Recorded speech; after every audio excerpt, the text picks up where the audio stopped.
Angela Stout, not at the dollar store. Not at the dollar store, Angela Stout.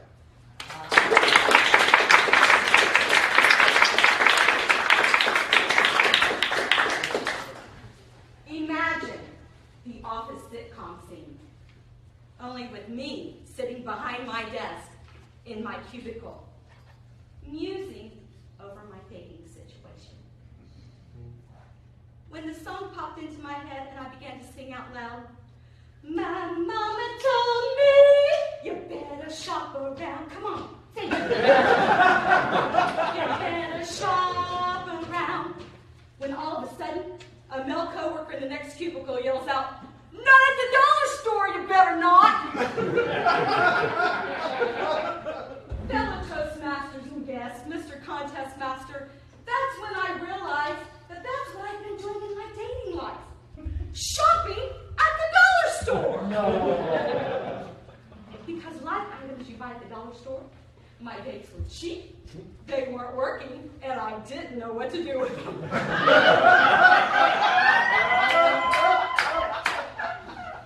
friend said, why don't you try not looking? Because when you're not looking, you'll find the man of your dreams. Others said, why don't you go to church? You'll find a good man there. Well, others said, yeah, try online dating. And this is what happened in all three scenarios. In my not looking plan, I was not looking at the mall, at the pet store. And there he was hanging over the puppy bin. Sweet. Of course he would be loving and caring, right? The next week we went out on a date. No sooner had we sat down than he found his hand misplaced above my knee.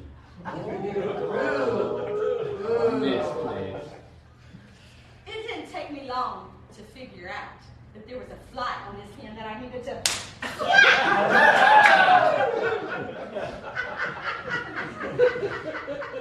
He still wanted to go to a movie after that, and I thought, only if you handcuff your hands together so I can enjoy the movie.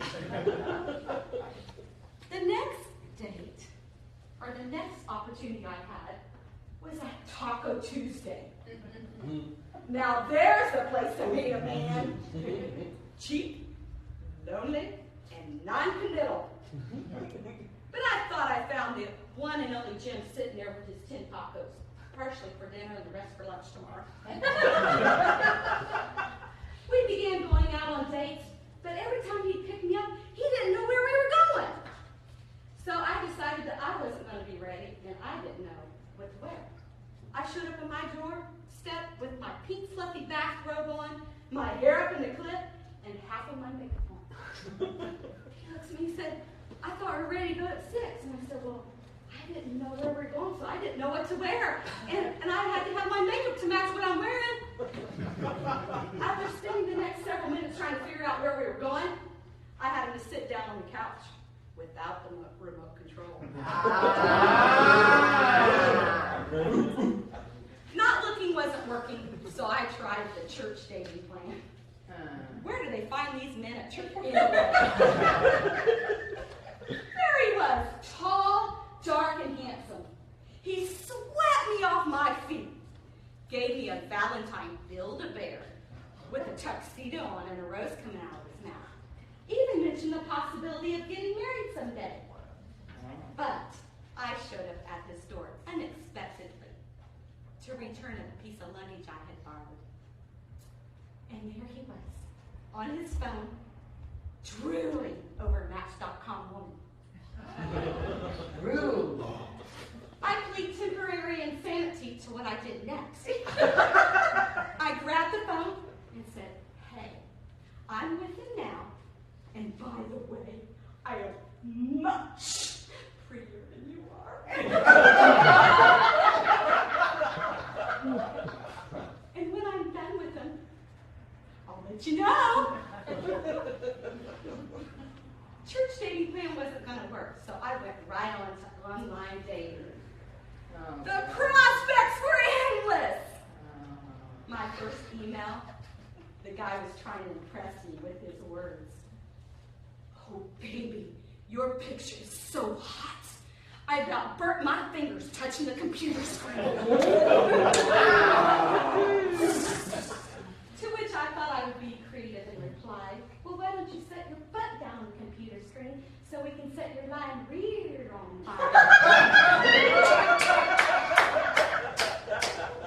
The next email I got, the guy thought he was trying to save time by copying and pasting another email. He said, to my woman, only he forgot to change the name. From Kathy to Angela. Don't feel so bad, I used it on the next 10 guys.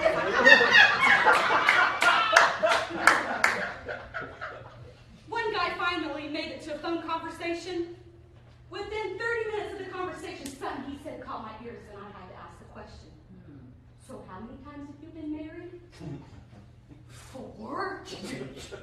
It didn't take seconds. It rolled off my tongue. Well, honey, I'm not going to be the 5th. He actually said, really? I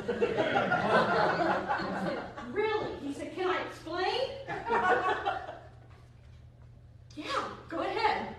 After a few minutes, I still had to decline the offer to meet with him. He said, are you sure? I said, yes. He said, so this is it? I said, yes. I am telling you, I have never said yes so many times to a man in one night. Fellow Toastmasters and guests, I am tired of shopping at the dollar store, where the dates are cheap, they're not working, and I don't know what to do with them. I've decided I'm heading down Rodeo Drive to Neiman Marcus to buy the top-of-the-line Bentley, where my dates are not cheap, they are working, and I'll know exactly what to do with them. Mr. Collins.